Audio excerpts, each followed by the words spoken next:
There comes a time in everyone's life where we must face the truth. But what is the truth? Did existence really begin with the Big Bang? Is what we've been taught in our history books some sort of fictional reality?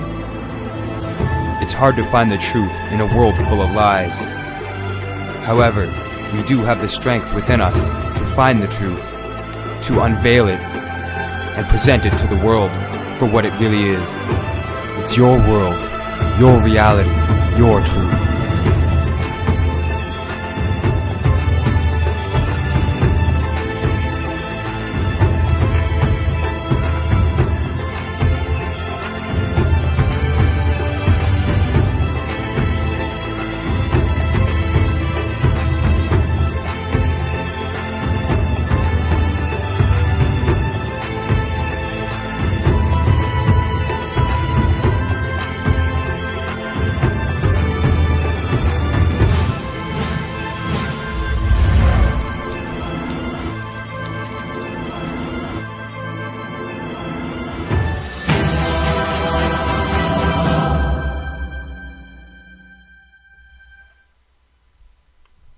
Greetings everybody, welcome to Unveiling the Truth. I'm your host Mark Howitt, and today's date is the 29th of March, the last episode of March, and coming into April I've just updated the website for Unveiling the Truth with a whole bunch of new episodes with some pretty awesome show subjects as well as guests, which I wanted to show you guys actually because the website got a total makeover.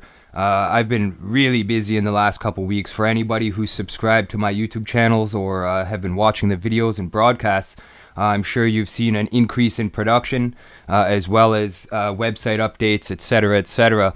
So I've been trying to keep myself busy as much as possible, and as a result, barely any sleep has been involved. I just spent 18 hours straight working on the website. There was some errors that I had to weed out after updating it. But it was well worth it. I think that it was needed, and it should be a lot easier to access certain information on the website as well as get broadcasts, download MP3s, all that stuff. So I really did a big makeover, and I actually want to show you guys the updates I did as well as explain a little bit about some of the guests that I have coming up and show subjects. So here we go. Here's the update on the website, and that white background shouldn't be there for long. It should be black actually, but that's one of the errors I'm trying to weed out at the current moment. But as you can see here, I've definitely added a whole bunch of new areas of the website. There's a store now for anybody who is interested in picking up broadcasts of the Unveiling the Truth episodes. You could pick any episodes you want. You can now order them on DVD. I'll print on them. I'll make them myself and ship them out. So there's a bunch of different packages you can get if you're looking to back up this information. In case my YouTube account gets taken down or anything like that, these broadcasts will still be available, because we all know that YouTube is tightening their grip on this. Just look at what happened to Mark Dice's account recently. That should tell you what's going on. And I'm definitely worried that my account might be on the list to get hacked. But as well, for the first time available on DVD is the fluoridation cease and desist documentary that I did. And all these prices include shipping. I tried to keep them as low as possible. Shipping costs are outrageous nowadays, but I did try to keep them as low as possible. I mean, I've seen other websites that sell some of my documentaries and DVDs, and they're charging $25 to $30 a piece for them. So I've tried to keep the price as low as possible for anybody, but this is a good place here now for people to be able to purchase the DVDs that I've made, as well as, send donations to help with the show, to keep the website going, to upgrade equipment, and all that kind of stuff.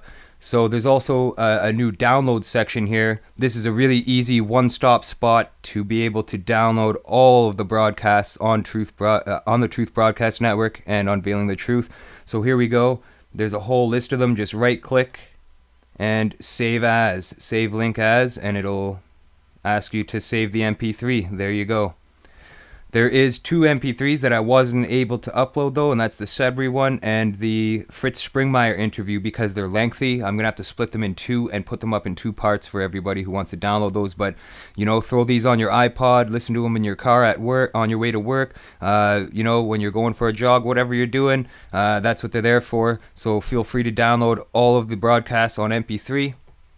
I've also updated the link section in here to include a lot more places that have supported Unveiling the Truth and also that Unveiling the Truth supports. So here's a bunch of websites. I'll be upgrading that as well, adding more links to some of the sites that from the guests that I've had on the show. There's also a place here where you can watch any of my films for free as well. There's a link to purchase the DVD if you like what you see and you want to share the information. So there is this part of the website. So it's taking a second to load here, but this is all the films I've made on YouTube. Some parts have been deleted or banned outright. The James Holmes conspiracy documentary was available in full-length format, and they've just recently taken it offline, so that's no longer available, and that was nearing 1 million views.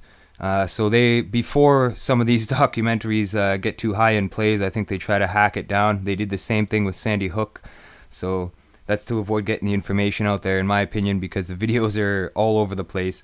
The archive section has been updated. We're at today's broadcast. There's also the news section, which I'm going to be updating to feature Conspiracy Wire, which is Mike Chesney's new website. I'm going to have Mike Chesney's RSS feed going here so that there's a lot of good information available for the people. Nothing else has really changed. The other ones are all the old parts of the website, but I have updated them slightly, as well as posted the new broadcasts. So I want to also talk about a couple other things really quickly before we get our guest on today. There's also the Facebook link, so it's easy to like the page, and that way there as well, when you're on Facebook, you can keep up to date with any videos or information that's posted. But here's the upcoming episodes. Today we have a guest, Rob Daven from Conspiracy Headquarters. This guy has been working hard at exposing the New World Order for quite a long time. He's got a lot of experience, and he lives up in Yellowknife in Canada. So I really wanted to get him on the show, as well as that website, Conspiracy HQ, is featuring some of my work on the website. So you'll be able to check out documentaries on there, as well as episodes of the March of Freedom and broadcasts of Unveiling the Truth. So that's also going to help get the reach of Unveiling the Truth out there, as well as linking up with Conspiracy HQ, which we're going to be discussing today. It's going to be an awesome interview today. There's also the following week, next week, we have the Worldwide Cancer Scheme, where I'll be talking for 2 hours about the cancer industry and a lot of the secrets that they're hiding from the people. It's going to be a very in-depth episode, something I'm very passionate about, and I think the information in this broadcast is going to save some lives and help a lot of people. So that's why I wanted to cover that topic. Also, the Modern Knowledge Tour. Anybody in Canada knows that there's a big tour crossing through Canada right now, which has many awesome guest speakers, and I'll have the organizers for that tour on the show to discuss the tour and their work, etc. So that's going to be a very interesting interview as well. Check out Modern Knowledge Tour for anybody who hasn't heard about it or know about it. There's a lot of top-notch speakers for alternative information that are going to be on this tour, and it has select dates throughout Canada. So that's very awesome tour to catch if you live in Canada, and they're going to be hitting up your city. They're hitting up most of the major cities across Canada, so I'm sure you'll be able to find an event nearest you. Following that, we have the world's top expert on Secret Service, on the Secret Service, and that's Vince Palamara. Now, this guy is a leader and an expert in presenting information on the Secret Service, as well as the JFK assassination. He's the author of the book Survivor's Guilt. I'm really looking forward to having him on the show. He's definitely well known within JFK researcher circles. The following week after that, we have transhumanism and technological unemployment. Now, this is something that I've mentioned on a few episodes and discussed briefly, but I wanted to cover it extensively in one entire episode. So I'll be laying it all on the line for transhumanism and technological unemployment. That'll be an interesting An interesting broadcast with lots of relevant information to the future as well as today.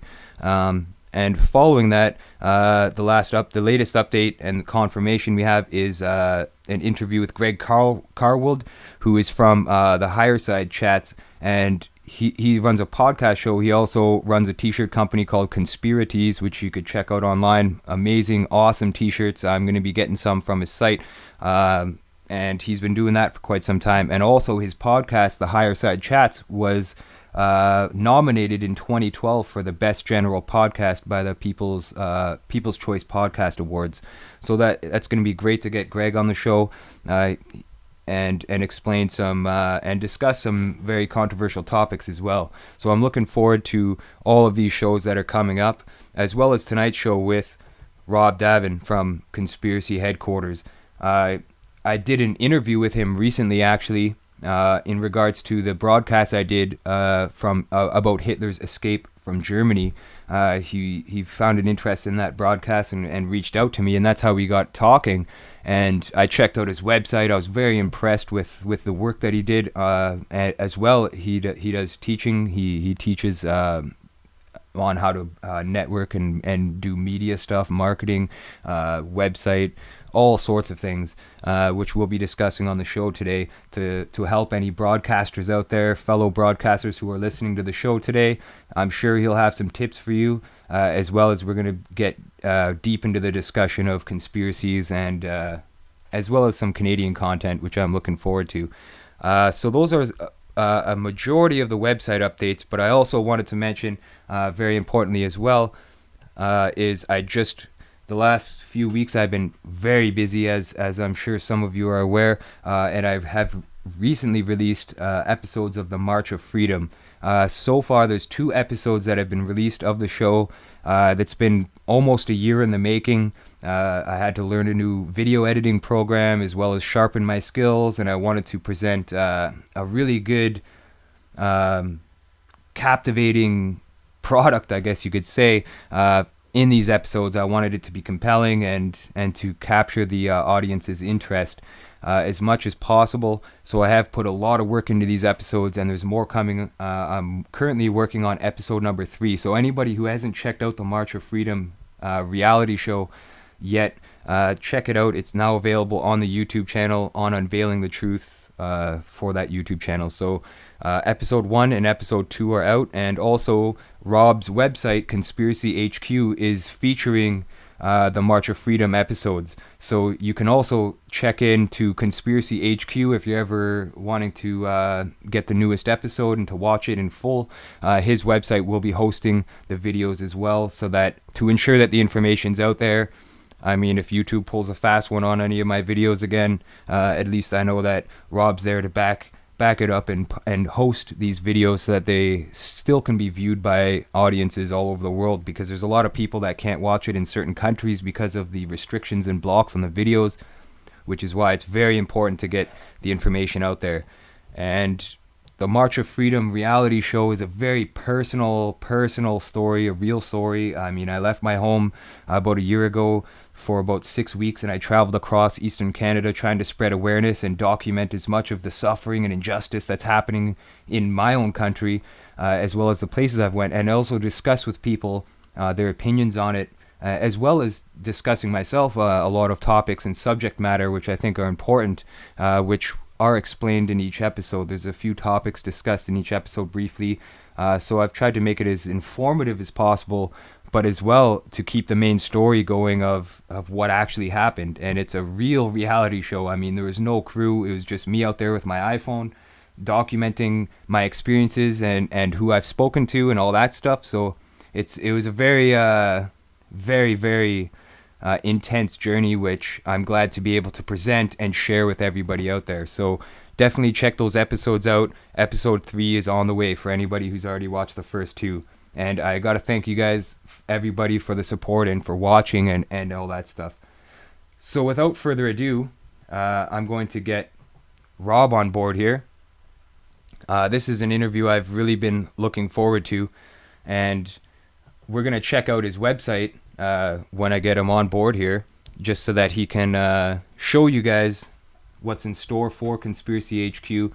as well as a bunch of other things that we're going to be discussing, which is going to be pretty awesome.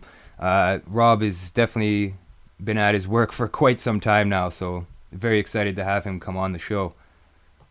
So just going to give him a call here and bring him on board for you guys. And again, me and Rob have just recently met through online activity networking and stuff, so it's really cool that I met him. I feel fortunate to have met him because he has a wealth of information and knowledge to share with people. So, hi Rob, you there? Yeah, how's it going? Awesome, there you are. Yeah, I'm doing great. How are you doing? Well, not too bad. Not too bad. Right try on. not to freeze to death. Yeah, I hear you. How so you're from Yellowknife, which is very far north. I mean, Santa Claus must be your neighbor or something. That's how north you are. Yeah, he just lives down the street. Yeah. Walks around in his underwear all year, but All right. Yeah, no, it's a different lifestyle, man. I've been up here almost 20 years now, so. Yeah, that's quite a while. You didn't live there your whole life. You weren't born and raised in Yellowknife? No, I grew up in New Brunswick. Oh, nice. Yeah. Yeah, so I'm a Southern boy, really. I just was looking for work and ended up coming up here for. There was a lot of work at the time, so I've kind of laid roots here, and I've been here ever since. Awesome. Yeah, it's I've always liked the north up there. And are the stories true? Like, do you guys have really long winters? Is it really cold up there, frigid and? Yeah, it's been getting warmer the last, I don't know, decade or so. Every winter seems to get a little bit better, and until this very winter, and it's been kind of crazy then. But yeah, we start getting 24 hours of darkness, or well, close to it. We're a little bit south, so you get a little bit of sun on the horizon during the day from about 10:30 in the morning till, I don't know, 3 o'clock in the afternoon. But the rest of the time it's dark and cold and miserable, and lots of time to play on the internet and investigate conspiracy theories and, the stuff we do. Yeah, and that's something you've done for quite some time now. After watching some of your interviews and stuff like that, you've been at this for like 15 years. Can you explain a little bit of how you woke up and got into this stuff? Because you seem like almost like a veteran, I guess, when it comes to this kind of stuff, like for Canada. It's funny you say that, because when I started, I remember thinking to myself, like, how am I ever going to get a handle on all these things? Like, back, 15 years ago, it was a lot different too. What started me is listening to Art Bell and just hearing people talk about weird things like UFOs and, just things that go bump in the night or whatever. And over the time, Art Bell ended up going off the air, and I went looking for something else to listen to. And I found a few shows that were all right, but nothing I was really interested in. And one day, a friend of mine handed me a copy of Behold a Pale Horse by William Cooper. And I read it from cover to cover in, 2 days type thing, and just went through it and couldn't believe what I was reading. So I started going out on the internet that was, relatively new at that time and looking for this information. And it blew my mind when I suddenly realized that, all these things that I seen going on around me as a kid were a lot darker and a lot more disturbing than what I ever realized. Yeah, Behold a Pale Horse is definitely a good book for someone to read and get into. It exposes a variety of information there. And yeah, you mentioned with what you just said there that was around the time the internet started. I remember that time actually, because I wasn't like heavily online or anything like that at that point. But I remember when the internet became, I guess you could say, popular. It was being introduced into schools and stuff like that. So yeah, that's very interesting that you've been using the internet since it pretty much spiked to get information like this. Yeah. Well, I was originally on the internet when I was in grade 9 or 10, and that would have been 1990. So that's when I first started using it. Like, back when I used it, there was no World Wide Web. It was all, text-based and DOS prompts and everything. Yeah. And then, I've been there watching it evolve. Like, I remember back in the good old days when the information you were getting off the internet was so hardcore and so pure, and not diluted with a bunch of disinformation, and it was just mind-blowing what you could find. And now you look around and there's so much bullshit. I don't know if I'm allowed to say that on here, but there's a lot of crap that floats around on the internet now, and I don't know, it's just not the same thing. Yeah, and it's interesting how we met, actually, because you know what I mean. It's been a good connection, I guess you could say. I think because Conspiracy HQ is a website that I really enjoy, actually. And when you when we got in touch, I went to your website and checked it out, and I was like, wow, this is an awesome website. It's presented very well. And you say you've been doing this for quite some time now, doing like involved with making websites and video production and stuff like that, which is really awesome, actually, and it really shows in your work, I think. How long have you been making websites, and can you explain a bit about some of the sites you started and how you got into podcasting? Sure. Well, the very first website I made was back in 1994, 95, and it was for a small private shoe company. And I made their website, and I was like, well, this is pretty easy. And I made halfway decent money doing it. So I started, playing around and learning it. And I was going to college at the time and taking computers. So I kind of branched out into that, and I worked in it for quite a few years after I got out of college. And then I ended up getting laid off at the .com boom or bomb when it went out the other end, and just shortly after the year 2000, I got laid off, and I had an entire year of sitting around looking for a job to set on the internet and try to figure out what I had just read in Behold a Pale Horse. So when I had finally got a grasp on sort of what was going on, I decided, well, hey, I know how to build websites. Not a lot of people know how to do that. I'll build a website. So I started a website. I don't even remember what I called it, but it was years and years ago on a free service type thing. And I ran that for a little while, and then some things went on in my private life with, after being laid off and not being able to find a good job. And I ended up taking a job as a mall security guard for a few years. And I just, over the time, in my spare time, I just kept working at it and learning and building and doing things. And then 2009, a buddy of mine got together and we started a podcast called The Jungle Apocalypse. And we ran that for, well, I had 3 different co-hosts over the span of the show, but we did, I think it was 55 episodes. And we interviewed, some of the top names and researchers and everything, and it was cool. And after a while, the things with co-hosts weren't working out, and I needed a new project, and I found that conspiracyhq.com was available. The domain name, somebody had let it drop, and it was there, so I bought it and set up a site and started doing the Conspiracy HQ podcast and writing articles and working with other researchers to produce content. And yeah, it's been kind of crazy. That's everything in a nutshell. Yeah, that's awesome that you've been doing podcasts for so many years, because it seems like there's a lot of people that are doing it nowadays, which is a good way to get information out there. But it's a recent influx, I guess you could say. It's not. Mm-hmm. It's not anything that many people have been doing for as long as you have, I gotta say. And I'm just showing the viewers here the Conspiracy HQ website right now. And oh, cool. I mean, it's a very nicely arranged site. You could check out lots of videos and information. There's news clips and stuff like that. And it's very easy to navigate through, which is very nice when you're visiting a website, the ease of things.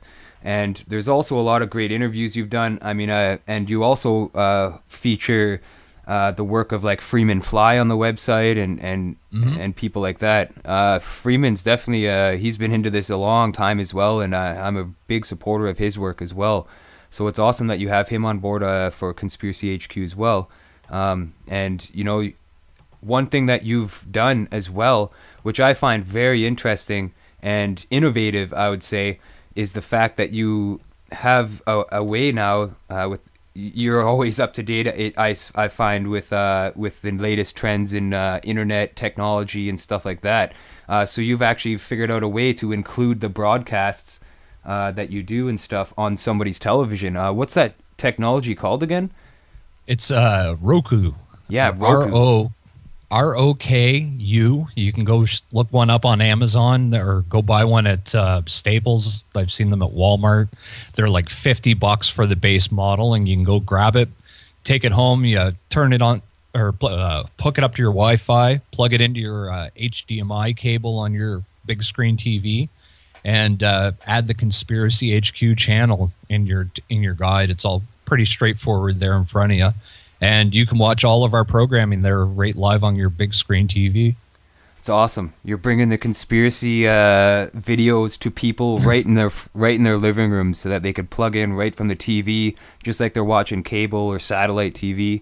And that's where the future of things is going, I think. Definitely. Yeah. And that's awesome that you're on top of that. You've always been like that, it seems, when it comes to this kind of stuff.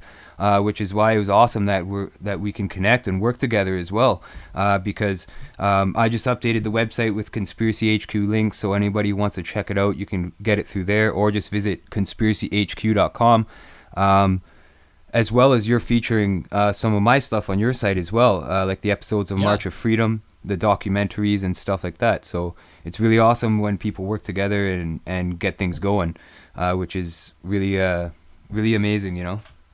Well, that's one of the biggest problems when you're doing this type of thing is there's a lot of people let their ego get involved, and they're like, I'm so important. I'm the guy that's going to do this, and I'm the guy that's going to do that. And they never stop to think that, you know, if we work together as a team and stop worrying about what I'm going to do and worry about what we're going to do and try to figure, you know, some real methods to fight back against this control, because as long as we keep fighting back and forth amongst each other, we're not really helping anybody out. Mm-hmm. And, you know, and I the reason, you know, like I asked Freeman to be involved, and Frater X is, you know, posting his stuff up on there now, and you and James from Feet to the Fire. And, you know, we're trying to get as many guys as we can together to make a network of shows that, you know, people are just going to want to come and watch something other than that mindless dribble they're feeding us on TV. Mm-hmm. Yeah, that's awesome, and that's the way the future is going to be. I mean, people are going to be streaming the internet right on their TVs, less usage for laptops. I even said so a couple of years ago. I remember telling somebody, why don't they just make a TV that's an all-in-one unit, you know?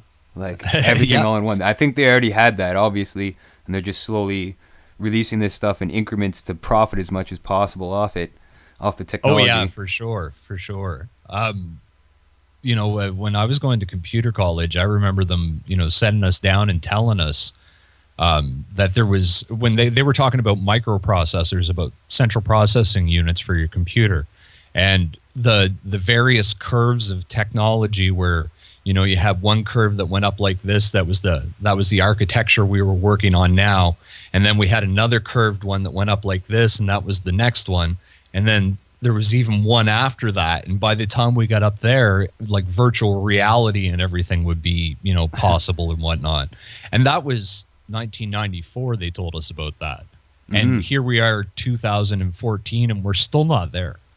And they like we're almost there. We're getting close. We're at the top of the second curve. We're not on the third one yet, and you know, they've known about a lot of this stuff for years, and the only reason we're getting it now is because they figured out ways to control it.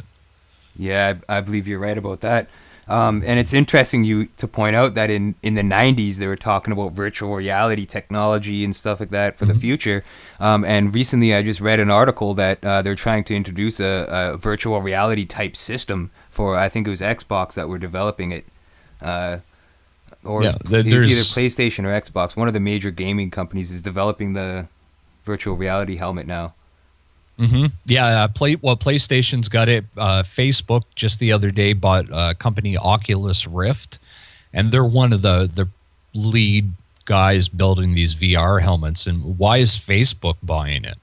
You know, like, are they going to start subliminally flashing ads at me? Or, you know, like, people don't stop and realize that, like, they think that, oh, if I don't use Facebook, they're not going to know about me on the internet, or they won't know anything about me. You know, like, they might not know as much, but everything's tracked, right? Like every piece of the communication is tracked. And all Facebook is a big way for them to aggregate a bunch of people's reactions to things. Because you can watch them, manipulate the media as trends change on Facebook with like people's reactions to things and whatnot. So it's all just a big mess of technology-based police state. Yeah, definitely. Facebook is definitely a way to get information on every individual. Whatever you allow yourself to post on Facebook is what Facebook is allowed to essentially learn about you, whether it be status comments, pictures you upload, activities, places you've been, dates, times. There's all sorts of things. But also when you verify your Facebook account, they make you scan your ID and send them a JPEG or a picture image of your ID so that you can verify your account. At least I had to do that. They told me to. Yeah, it's either that or you have to give them your cell phone so they can just track you that way. Yeah. So they're and if Facebook is involved with this technology, that's news to me, I gotta say. And I could just picture it now, people walking around the sidewalk instead of their cell phones, they're being on their cell phones walking around. They're gonna have these helmets on and they're gonna be on Facebook walking around like drones. Well, the worst part is by the time that technology comes out, and it's not that far off, like under 5 years, a lot of it you won't even notice they're wearing it. Because it will be so slim and low profile. Like, it's getting to the point they're going to be able to start putting stuff on their contact lenses to, they call it augmented reality, where your contact lenses act as a screen and you'll be able to look out and get information on things. And, it's creepy freaking technology. Yeah, absolutely. Actually, this is good stuff to know about as well, because I'm going to be doing a broadcast on transhumanism and technological unemployment and all that kind of stuff. So, I mean, I'm just starting to learn really in depth about this stuff. I knew about it for a while, but I mean, I knew as well Hollywood was showing us this technology years ago with RoboCop, with all these movies, Tron, you name it. So that it's been out there. You also have that movie Altered State, which is a lot about this kind of stuff. And then you have Disney and people like Timothy Leary slicing off their heads when they're dead and cryogenically keeping their heads, intact so they could put it on a body later on in life when they develop this RoboCop technology, which they have now with DARPA programs and stuff. It's all right. Oh yeah, yeah. Well, like I remember this kid I knew, his brother was in the military, his older brother. And when we were kids, I remember, I was probably 16 or 17 at the time, but I asked him one time, I was like, you ever see any UFOs? Because I was kind of into it at the time. And he looked at me and he said, if there's anything up there called a UFO, it's ours. And I was like, what does that mean? And he's like, we're like 50 years ahead of what we're telling people. Yeah. And I was like, that's crazy. That can't be true. And then, over time I found out, no, that 50 years at the bare minimum ahead of us. Yeah. Some people say up to 200 years. Can you imagine what technology is like 200 years in the future? Yeah, I think so. I think Jesse Ventura did an episode on that, actually, about the space stations and all that stuff. That's where I think 200 years ahead is. I know they're up there in space right now working away and, building communities. Oh, yeah. Well, where do you think all these billions of dollars are going that the Pentagon and all these other agencies in the U.S. are spending? Yeah. And it's not just them. It's the Russians, it's the British, it's the French. Everybody's spending a ton of money, and it's going down this big black hole, and nobody seems to want to talk about it. So what are they doing with it? And one thing you mentioned earlier, too, is about the UFOs and stuff, how you were like, somebody told you it's 50 years technology in the future. What's your viewpoints on UFOs and aliens and all that kind of stuff? Because I know you'd cover that sometimes in your broadcasts and, you've researched it. What's your viewpoints on that? Well, the funny thing about my show is and the way I like to handle it is I'll have people on to talk about anything. If they want to talk about UFOs and they have a good argument, I'll let them talk. but I very rarely give out my personal view on it because I don't know, I feel it always ruins my interviews when I'm interviewing somebody else. So it's nice for somebody to ask me what I think.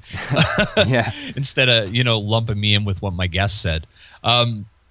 My personal opinion is okay, like when I grew up in New Brunswick, I was literally 5 miles away from Loring Air Force Base. You can go look it up on Wikipedia. And at one time, Loring Air Force Base was the largest stockpile of nuclear weapons in the entire world. And that was when I was like a little kid. And I seen things all the time growing up there. I remember, one night me and a buddy, we were driving out to see another buddy of mine, and it was 9:30 at night. It was dark, and we're driving down this road, and all of a sudden, this big black triangle. And I'm not talking like stealth-sized triangle. I'm talking War of the Worlds type triangle. It was huge. It was massive. And it came flying at us, and it did like a loop and took off into the sky. So we started chasing it in the vehicle, like watching it in the fields and stuff. That's awesome. And we got as far as we could, and we had to jump out of the vehicle because there was no other roads to go down. And we were watching this thing fly along, and 2 F-18s came out of the base and started flying behind it, and there was a flash of light, and the thing was gone. It was like, and I have no way to explain what it was. I don't know. Was it ours? So I'm assuming it was ours. It was probably some sort of, top secret military something or other. But I've never, like, I assume most of the stuff that we see is ours because I've never seen an alien. I've seen a lot of things in my life. I've never seen an alien, and I don't know if I ever will. And maybe when I do, my mind will change. But I don't think it's anything from some other world doing it. I think it's us doing it. Yeah, it's probably that technology that's years in advance. That's my personal opinion on that whole thing too. Again, if somebody could show me an alien, I'll definitely take that into consideration, but I haven't seen one. So I don't know. And it makes sense too that would be part of the disinformation that they're putting out to confuse people. I know UFO researchers have been researching this their entire lives, 40, 50, 60-year careers just chasing aliens, and they've never found any forensic evidence or anything like that. Nope. That's the thing. There's absolutely zero evidence for aliens. Lots of evidence for UFOs and weird things, but and I've talked to quite a few people that claim to be abducted, and I've never talked to any of them. Not one of them has ever come off convincing to me. They all feel, honestly, they come off mentally ill. And I'm not, like I said, I'm not saying that somebody hasn't been abducted out there, but from the people I've talked to, most of it's horse crap. So, yeah. Yeah, you got to make sure you don't get caught up in the disinformation, because... Well, it's funny when I started doing this, like I've been doing it long enough now. I've run across, like in various circles, like I've been through the UFO circle a bit and talked to people that are in it, and that research that type of thing. And the one thing that I find amazing is that certain big websites that are really heavily involved in promoting this stuff all have agreements with like DARPA related contractors or NSA related contractors or whatever. And it, it makes me wonder, like, maybe that's why that stuff, it does get prominence on TV, like with Ancient Aliens and whatever, is because it is all disinformation, just trying to hide what they're actually doing. It's interesting that we're talking about this too, because the only episode that I've done of Unveiling the Truth that ever got banned from YouTube was the New World Order Alien Agenda Exposed, and that's where I covered this pretty in depth, and they took it down right away, and that's pretty unfortunate. You can still download the MP3, but when you start getting into real information and threatening their plans, I guess you could say, and their agenda, they don't like that too much, and they're starting to do severe internet suppression now. What's your opinions on that? Like, look what happened to Mark Dice recently and all that stuff. Like, they're starting to hack down on it, I think. Yeah, and that's what I've been telling people for years is that look, this is only going to last for so long because it's against their entire modus operandi to let us have our freedom. So they're not going to let us have our freedom online either. We've had it for a period, and it's going to take them a while to take it away from us. But over time, this is what they're going to do. Like right now, it's starting with YouTube and Google and going after things, and Apple's well known for going after that type of thing as well. And it will start with those guys, and then it's going to work into other big websites like Facebook. Facebook's going to start censoring more and more and more, and all these places. See, what they're trying to do is they're trying to get everybody, like the mass majority of the population, to use things like Facebook so that they're drawn to one central entity that's really easy to control the news flow through. Basically what they did with the media. I mean, you look at what the media used to be 100 years ago versus what it is now. Two totally separate things. 100 years ago, you had lots of small organizations working together to expose the truth. And by the 80s and 90s, we had this big conglomeration where they all merged together, and suddenly it became 2 or 3 big entities controlling all the news. And that's how they play these things, and that's what they're doing with the internet. Is it will start with YouTube and other services that are free, and it will slowly move along, and then terms of service will get stricter and stricter, and they'll bust some anonymous guys for carrying a nuke around or whatever, and then that will be the end of it. Yeah, that's interesting indeed. And another thing I wanted to mention here in regards to this too is with what's happening in Turkey, how they're banning Twitter. That was Turkey recently. They banned Twitter use. They're even in Egypt during the Arab Spring. They blocked the internet in that country. So these people, when they do stuff like that, it obviously shows you who's controlling the internet. Yeah, yeah. Well, yeah, that's the thing. I got a little bit of a discussion with a friend of mine about Bitcoin, and basically my thoughts on Bitcoin are if you have some and you're going to spend it on like small purchases or online transactions, that's one thing. But to go out and put an investment into Bitcoin, it's ridiculous because it all relies on the internet working properly. Well, who makes the switches and the hubs and the equipment that runs the internet? Big telecoms. Who owns big telecoms? The NSA, DARPA, the military industrial complex. There's no way that any internet technology, unless we start building our own internet, there's no way that the internet is going to remain free unless we really fight to keep it free. And even then, I don't think it can be. I think it's an inherent flaw with the internet. Like it seems like as well as some of the suppression is site orientated, meaning it's certain select sites that are actually doing the censorship. With Facebook now, a lot of people aren't getting comments and status updates because it's targeting flow of what goes in your feed and stuff like that. And a lot of times you have to pay for advertising to get your posts read by people that are even subscribed to you or on your friends list. So it is sort of site orientated in that sense.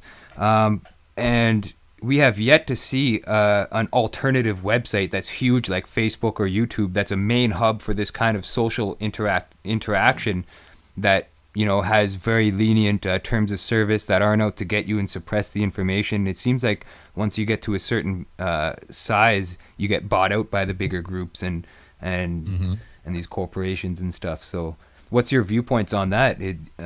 How do you see that happening? Well, see, that's the thing is like with our website, I can build all the same features pretty much as Facebook and have it set up to do all that.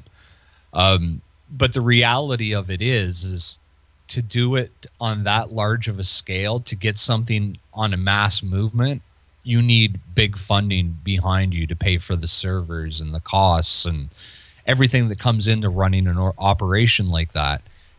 And the only way you get really big money like that is to play game with these power brokers.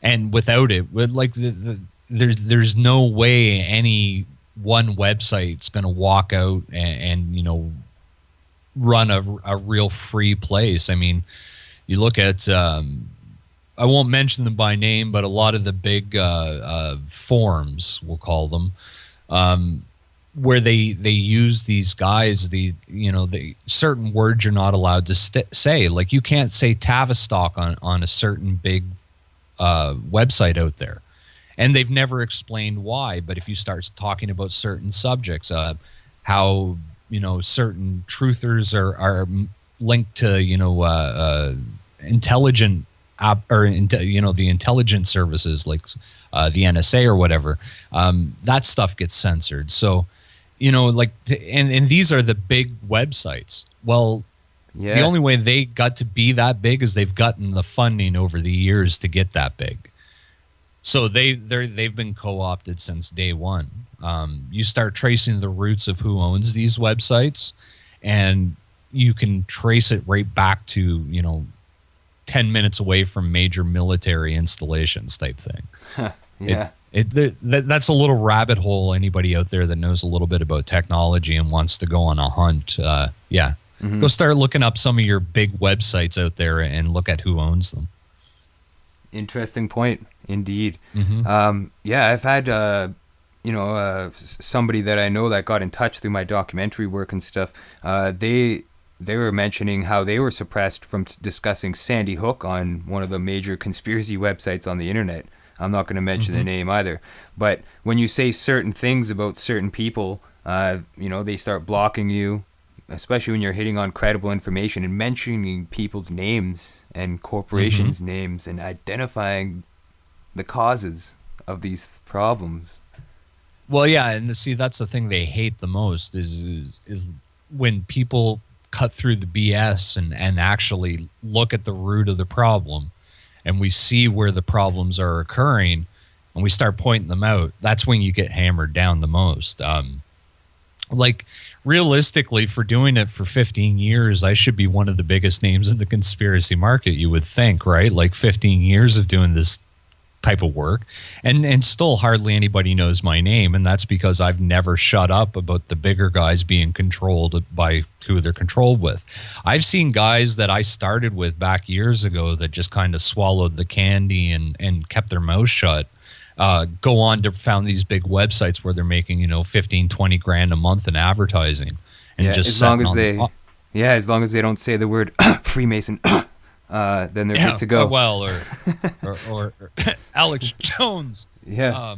Like there's a bunch of big names. I could sit here and go on about all the big names I know are co-opted, but it doesn't do anybody any good, because realistically, it just means your show will get hammered by somebody. All kinds of weird things will happen. You'll get, people contacting you, trying to lead you down rabbit holes. It's the harassment that when you speak out about certain people, it's unreal.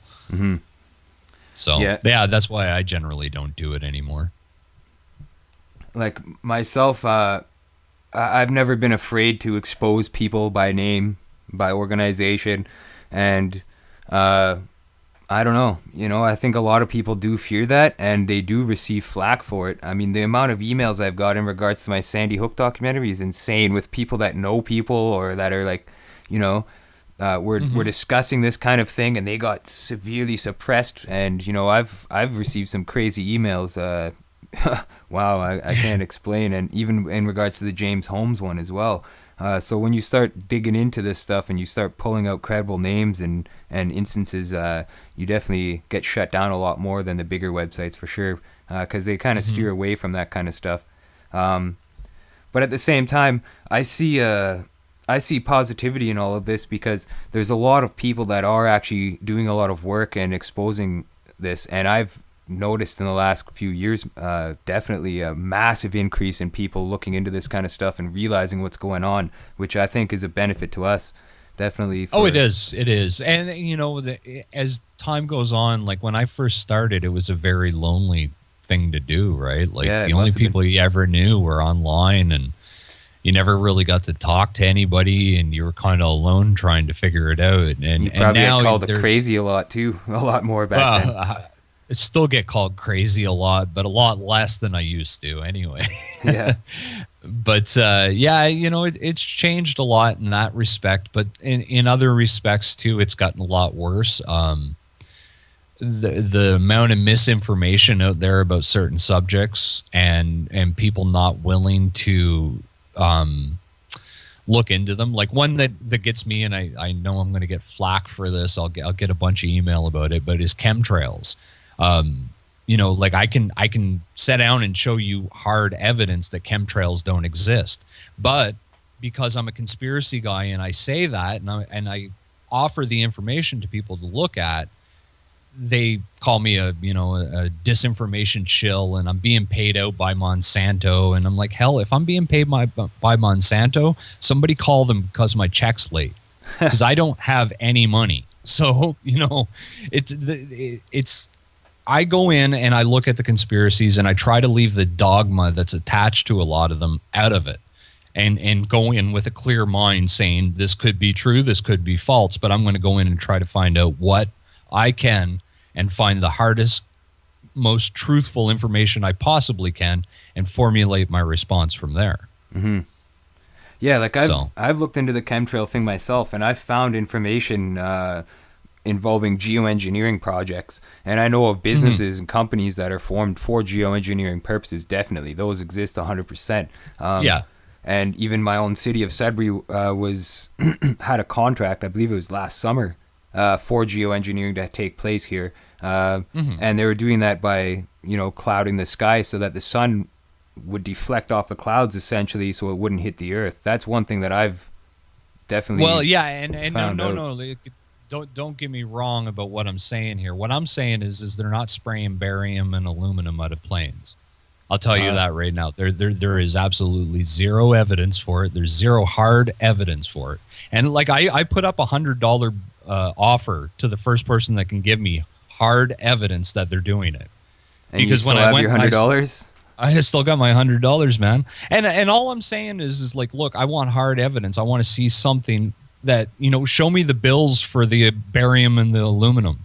Because if they're buying that much that they're coating North America with it, they're obviously buying it from somewhere, or they're mining it, or however they get the chemical.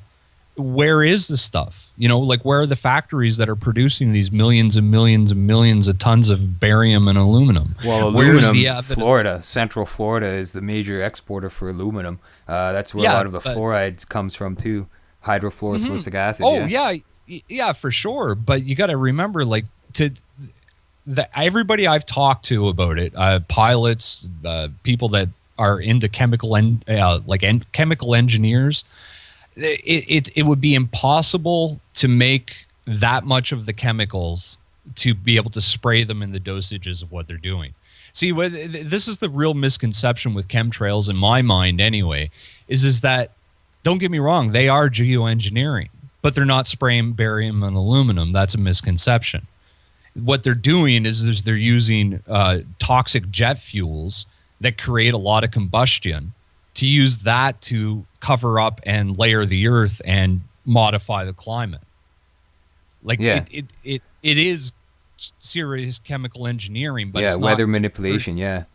Exactly. Like look at 9/11. When 9/11 happened and they grounded all the flights, the temperature went up. The amount of light hitting the earth went up by a noticeable amount. I mean, you can go look that study up.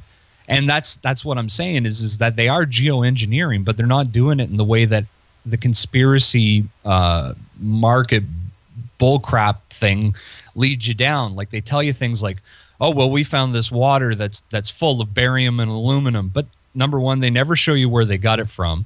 Number two, it's usually like pond scum loaded with a bunch of stuff. So the barium and aluminum could have ran off the ground. Like there's a lot of problems with the research that's been done on what is in these waters and all this evidence that's pointed to as hard evidence, when it's really not. It's circumstantial at best. Mm-hmm. Yeah, that's something I haven't looked into 100% yet, is the chemtrail thing. I mean, I've definitely looked into geoengineering. I know they've been doing it since the 60s. They were doing cloud seeding for Vietnam, flooding bridges by creating rain clouds to flood bridges for supplies to stop getting across. There's all sorts of stuff like that that has been happening for a long time, as well as orgone. You have Wilhelm Reich, the guy who discovered orgone energy. He was making it rain for farmers, essentially, and then the FBI took him away and locked them up. His technology, yeah.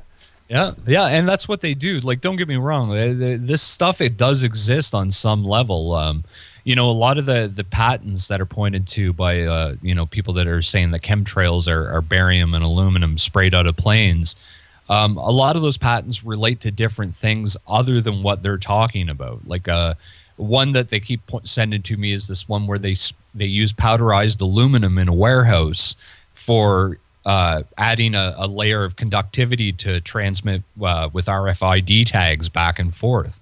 But they point to that and they say, oh, well, there you go. There's a patent about it. And I'm like, well, no, that's a patent for an enclosed area with enclosed ventilation that puts the stuff in the air internally in the building. It's not spraying it over large amounts. It would be foolish to do geoengineering that way. The better way to do it is use fuel that creates a lot of cloud cover and cool down the surface, because my theory on it is that all the nuclear bombs they let off during the 50s, 60s, and 70s really messed up the upper atmosphere, all that nuclear energy. And they're trying to cover it up. So what they need to, get more cloud cover to lower the temperatures. And this is one easy way of doing it. Yeah, that's something I'm going to have to get the books out on and do some investigating on for sure, because interesting stuff for sure, I have to say. And yeah, well, like I said, Mark, all I'm saying to people is go out and do your information for yourself. Don't take it because I said it. Just go out and dig for it and look, be honest with yourself about it. I mean, William Cooper, like I said, I'm a big fan of William Cooper to this day. Me too, yeah. And he would laugh at people like crazy when they started talking about chemtrails. So you can go look those audio broadcasts up on his website. Yeah, trust no one, read everything, right? That's what they say. Exactly. And that's the only way to do this, because you really don't know. Maybe I am being paid by, CSIS or the NSA or whatever to get up here and talk. That is a possibility, and you will never know if I am or not, because if I am, I'll never tell you. So the only way to circumvent that sort of deception is you got to do this research and information for yourself, nobody else. Yeah, so you'd have to get some records out on Rob Daven, find out where his paychecks are coming from. Follow the money, right? Follow the money. That's the thing. And you start looking into a lot of these truthers out there, and you see where the money is coming from, and it will open your eyes quite a bit. Well, I can honestly say and faithfully say that I don't get paid from anybody. Sometimes viewers donate some money to the cause, to broadcasting. Sometimes I sell DVDs, documentaries I've made and stuff. That's where my financial support comes from. I definitely have no advertisers, no connections, nothing like that, which I like to say is a good thing. It keeps me independent, and it doesn't limit what I can say on air. You mentioned earlier, you can't swear. Definitely you can swear on my program if you want. Freedom of speech to me is a very important thing that we all need to do, whether it be saying the word shit or whatever swear word you want to say on the air. It's freedom of speech. It should be a world like that, because we do have to take responsibility for what we say. That's the most important thing. Exactly. And that's why, I'm very careful when I say, something I believe to be the truth. When I say that, I say it with a lot of conviction, because I have to truly believe that is the truth in order for me to say that to people. And I really don't want them to believe it just because I said it. Go out and do your own damn research, stop being so damn lazy. Yeah. That's the biggest problem with a lot of these people is they come to me, guys like me and you, and they want us to shovel the information to them in a spoon and say, here, you listen to me, I'll tell you the entire truth.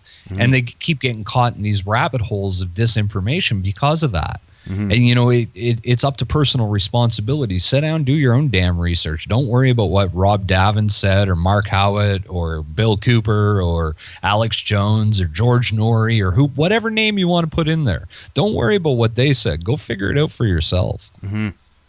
It's very important these days to do that, definitely. And I try to do that as much as I can.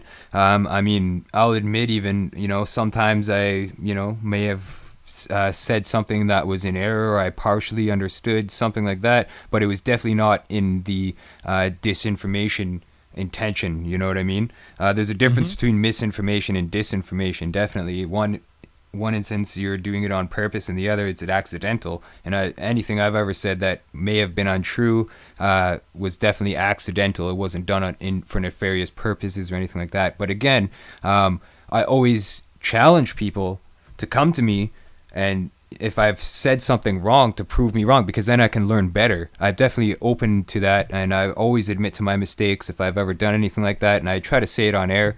Like in my documentary, Eye of the Illuminati, I described, evolution, human evolution from monkey to man and stuff, and since then, I mean, I'm starting to not believe that. You know what I mean? So I could say that's my personal belief. Other people might believe in evolution, but those are differences in disagreements, I guess. So yeah, well, like, I mean, you should be free to believe what you want. Like, I'm a type of person that believes in intelligent design, as far as some sort of God force sculpting evolution along the time. But I also think that a lot of the information we're being fed now is misinformation or disinformation from the controllers of society. I mean, yeah, I've been doing some digging into ancient civilizations like Atlantis and these tales from the Bible of people that are 1,000 years old and whatnot, and you start to find that there is some evidence that could be explained by those things, of people living to be 1,000 years old. That kind of changes the whole script of evolution. So it's a hard thing to figure out. We're only human, and we're only able to get the information that is available to us, and that's it. Yeah, you're right. And I find a lot of history that we're taught is intentionally put there to confuse us, or to get us believing something that didn't actually happen. Throughout history, we're seeing a lot of this now, and it's like you said, where some of this stuff in biblical reference can actually be validated throughout what's going on. But a lot of times when it is validated, there's a story behind it or something like that that's been bent or curved to kind of keep you away from that. Like, once the evidence is exposed, they think of a cover-up for it, I guess you could say, so that it's a little bit of truth and a little bit of falsity, and that's what gets people in, definitely. Well, see, and that's the other thing that a lot of people don't realize is, like, if guys like me and you want to go out there and make a living doing this, all we have to do is get up and start saying that UFOs are real, or, we're being contacted by Xantu Parathu or whatever from some weird planet off in the solar system through some telepathic thing, and your road will be paved. Yeah, I can guarantee it. I've seen people do it. People that I started with that were, real truth seekers, that sucked down those pills and off they went into la la land. And next thing you know, they're driving around in their nice new car, and they got a new studio and radio gigs and all this other stuff. So it really makes you wonder. Yeah, yikes. And yeah, one thing I wanted to play for the people, just so that they could get a little bit of a feel for the information. There's a video, isn't there, on Conspiracy HQ? Is it that has? It's like a promo video of some of the. Is that on YouTube, or? I was looking for that earlier, but I couldn't find it. I'm not sure if you might know where that is, but. Here, I'm trying to think of which one it would be. It just kind of talked about the services. Well, not the services, but like what it offers and stuff like that. Members, the members. Oh, that one. Yeah, I don't think that's online anymore. Okay. I think I took that one off by mistake. But if you want to play one for everybody, I'll get you a link here and send it to you. Yeah, that'd be awesome. Because I wanted to, show a little bit of people about your work and just some of the editing you do and stuff like that. Because it is good stuff. Definitely. Well, thanks. I really appreciate that. Like I try. One of my biggest things that I like to do is help guys like yourself figure out how to do this better, how to make it higher quality, how we can compete against the powers that be. At least on somewhat of a maybe a smaller scale, but it's still having an impact, right? So. Yeah, it does. And it didn't take one person to conquer the empire. You know what I mean? It always takes a team or a group of people. There's always something going on. Yeah, see, that's the thing. I mean, like, we look throughout history and any of these big revolutions, and true revolutions of the mind, where we evolve in the aspects of, we start treating each other better and whatnot.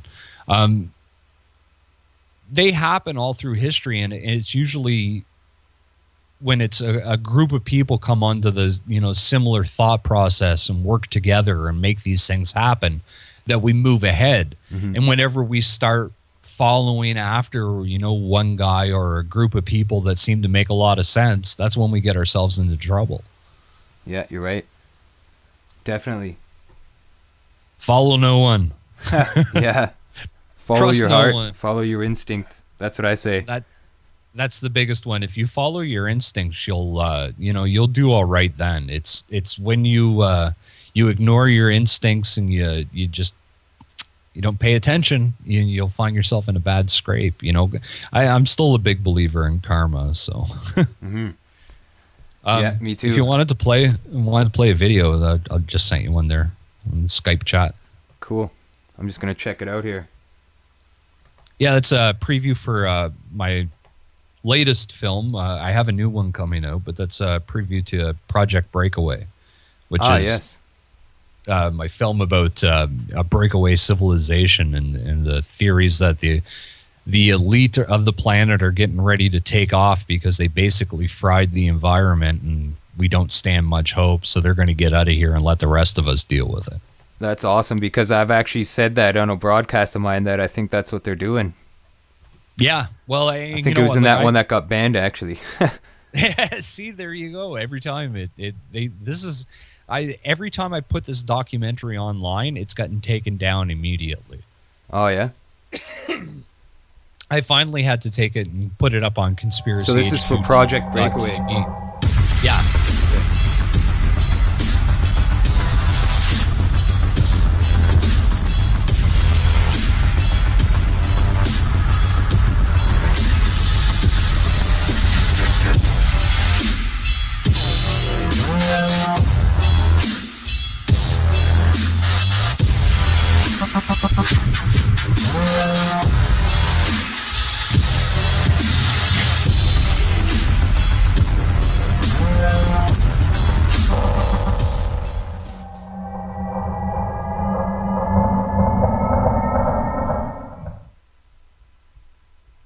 Awesome. Yeah, that's good work there. And I've actually watched a bit of that, and it is good work for sure, I gotta say. You definitely got some good editing skills, and you can tell. Well, it's been a long road to travel, I'll tell you. You look at my early stuff, and it's not nearly as well put together as the new stuff. So it takes a lot. It's a lot of practice and a lot of work, but it's work I believe in, so it makes it a little easier. Yeah, definitely.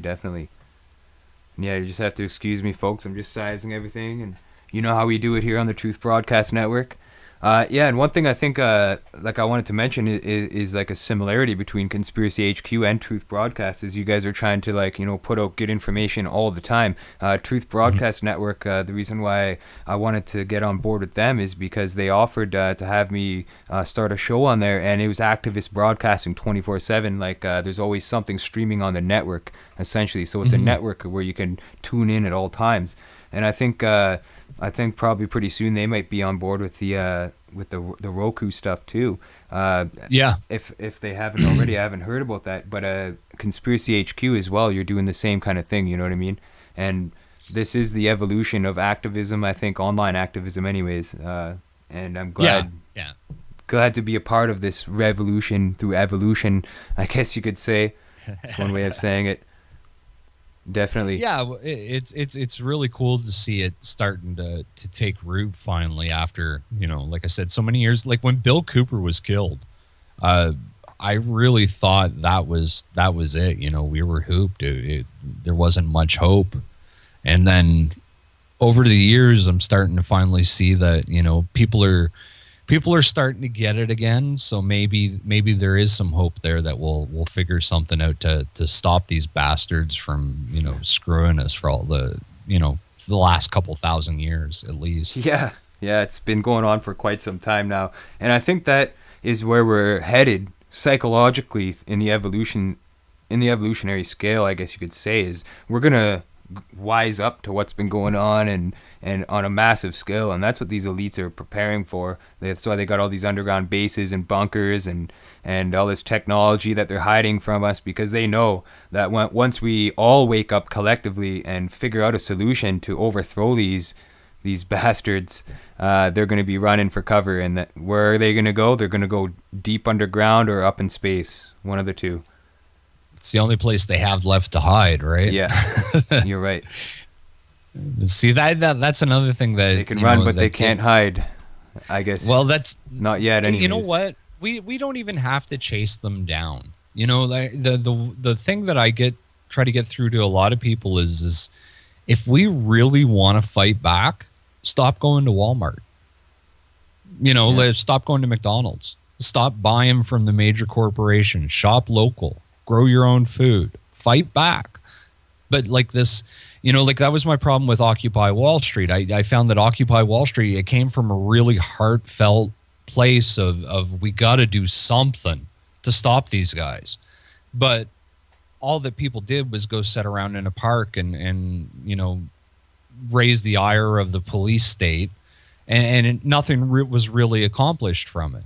But had those same amount of people stopped going to Walmart and we had Operation Stop Walmart, that would have made a hell of a lot more difference. And that's my thing is it's impossible to fight these people on their own ground. I mean, they have advanced technology, they have nuclear weapons, they have missiles that can hit you from 1,000 miles away. They can drop a missile up your butt and it's laser guided, the only way we could ever win this is just to take their power away from them, because it's their power that allows them to do it. Well, what is power? All power is a misconception that men have to follow other men. If we would just grow up and start handling each individual business and do, shop local, stop using so many damn resources. I mean, most people that listen to shows like yours and mine, we're not in the position to use a lot of resources, but there are a lot of people, especially the sheep, that swallow the pharmaceuticals and go to sleep to their programming on TV. They think that this is the best way for everybody to live, and we can just take and take and take, and it's not a big problem. And they never stop to think of what our misconception of using resources does to the rest of the world. Mm-hmm. And there's good reasons why people in Africa want to blow up. The terrorist organizations are going there to recruit, and they want to blow people up is because, look at what the British and Dutch and French have done down there. Yeah. It's bound to happen because of the lifestyle we lead. And the most important thing any of us can do is stop living that lifestyle and start going back to our roots where we actually had some power. Like right now, if they collapse the food system, we're all hooped. I mean, there will be pockets of us that would do all right, but on the most part, most people would starve to death because they wouldn't know what to do. Or they go out, they kill an animal or find a rotten animal and eat it, not prepare it properly, and die because they've never trained to do that stuff. That's where your power as an individual comes from. It's not sitting around beating a drum talking about overthrowing the establishment. It's from you growing up and handling your business and acting like a responsible human being to the planet. And be a guardian. Be like the native people. The native people were guardians of the planet. They guarded what their natural resources were. They took care of their environment. Mm-hmm. And we've totally changed that to the point where we just rape and pillage our environment. It's hard for us as individuals to stop and look at what we do. Like I'm sitting here talking to you over a bunch of plastic and wires and whatever that was mined out of the earth, and to make it all, it used a bunch of toxic chemicals that are laying in some landfill somewhere. And we got to start deciding, well, what are we going to do here? Like, where does it end? Are we just going to keep filling the environment full of toxic chemicals and nuclear power plants and all these other things so we can have our creature comforts of warm baths and everything? People got to stop and realize, and not to mention, we have a bunch of poor people here in Canada, and we're one of the richest nations in the world. There's obviously some problems, and until we start setting down and dealing with those problems and our own individual small scale level things, we stand no hope of fighting against these people.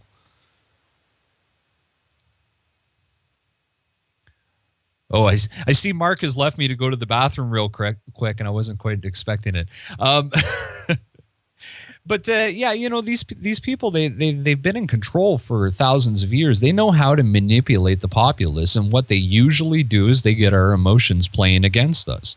They take us and get us all revved up against this group or that group. It's the blacks versus the whites. It's the Hispanics versus the Asians. It's, like they always come up with these groups that we're fighting back and forth with. And now it's the gays and lesbians and the Russians and the Chinese, and everybody's always fighting and nobody ever gets together to do anything. And that's where the real problem is. We need to get everybody together and stop fighting and handle our business. I was hoping Mark was back because I was kind of done my rant. I hope everybody's liking the show tonight.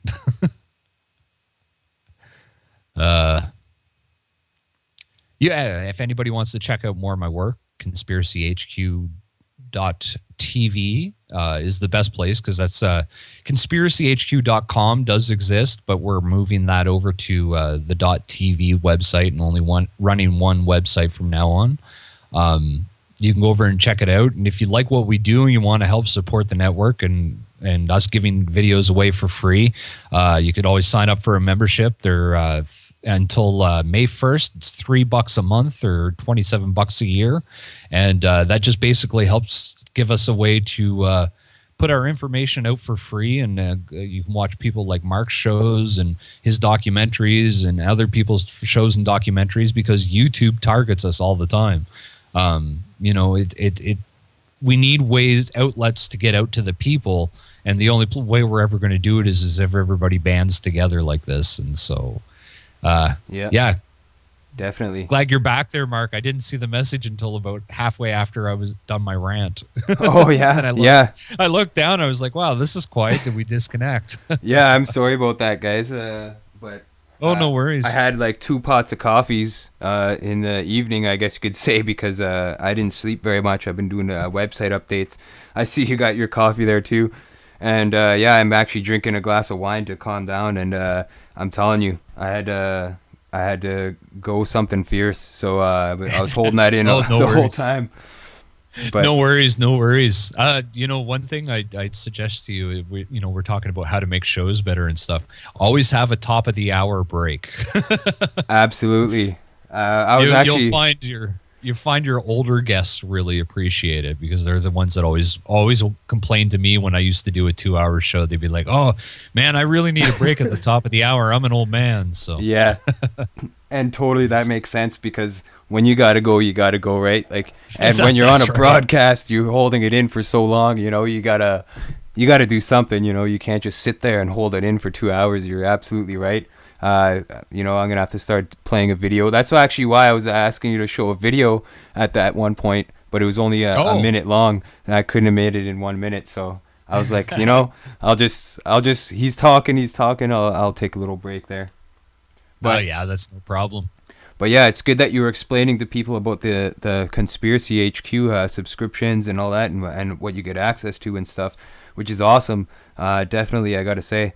And yeah, well, I got it set up this week now. When you log in, if you're a Plus member, you log in, you can download any of the shows in high definition format. Nice. So yeah, and I'm going to, if you're a Plus member, you're going to get access to everything anytime you want. The reason I have a Plus membership, though, is that I have to pay for all the servers and everything to make this work.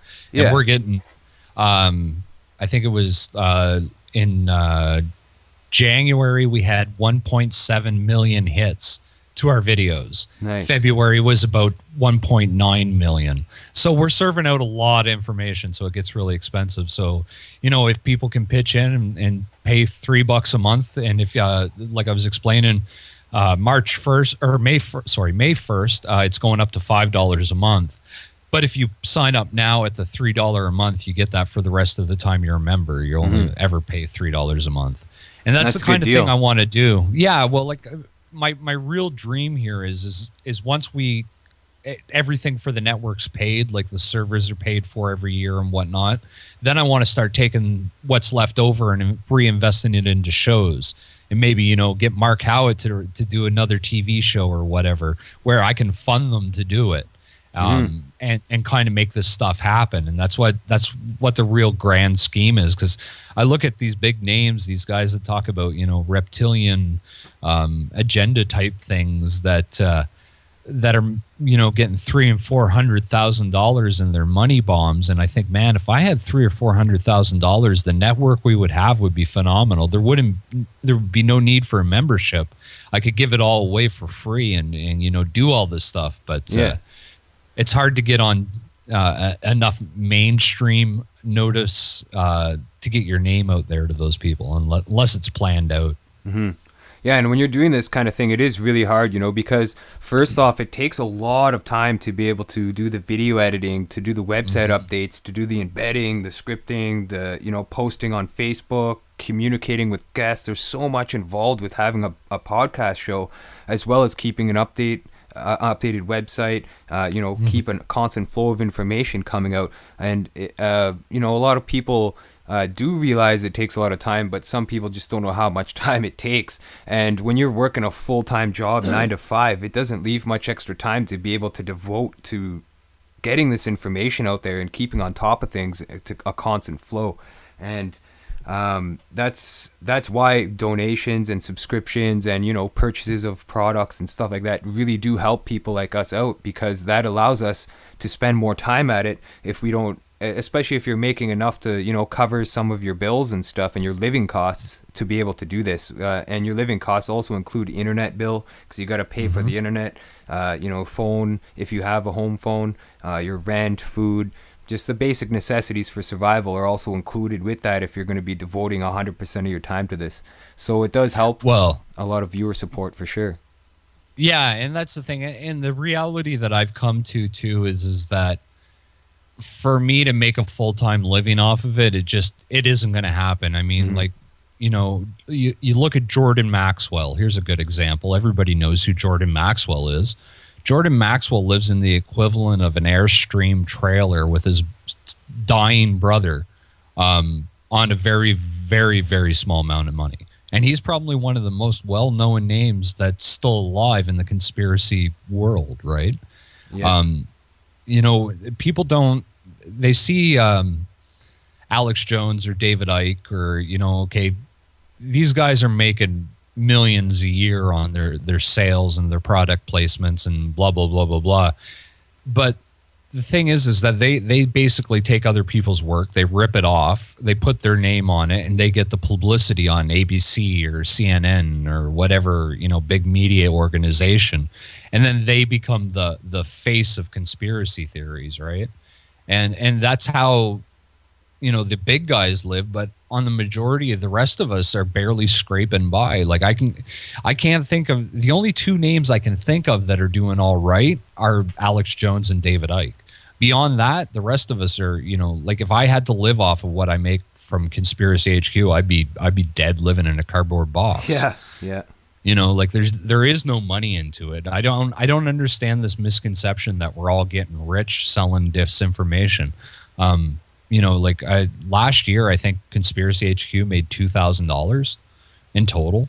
This year, we might be making $2,500 if we're really lucky, and that's about what it cost a year in the server bills and actually, I think when it comes down to it, it probably costs more than that. But part of my thing is I donate some of my own income into Conspiracy HQ to keep it all going. Mm-hmm.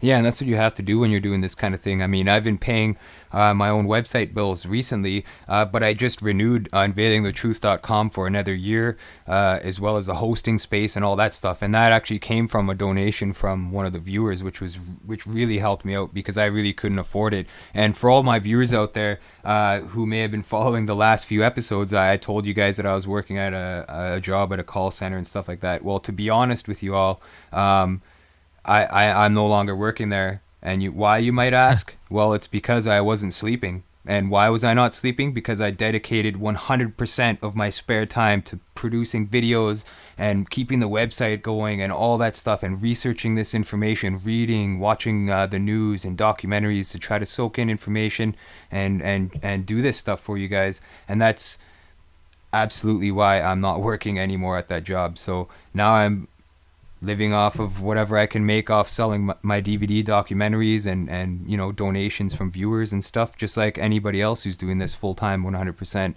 And I mean, it's I really hate money. I mean, we talked about this actually recently. I believe it was about a week ago. We talked about I really do hate money and stuff because it does cause divisions and stuff. But unfortunately, the world is operated off money. You do need to pay your bills and buy food and stuff to live, and pay your internet bill and stuff. So it's quite expensive to live nowadays, definitely. Well, like I said to people, if you would stop and think about it, like I always get this, oh, I can't afford to help out. But you can afford internet and a monitor and a computer and everything. And I'm sure that most of these people that say stuff like that go down to 7-Eleven and buy a $25 DVD to watch and entertain themselves for 2 hours, right?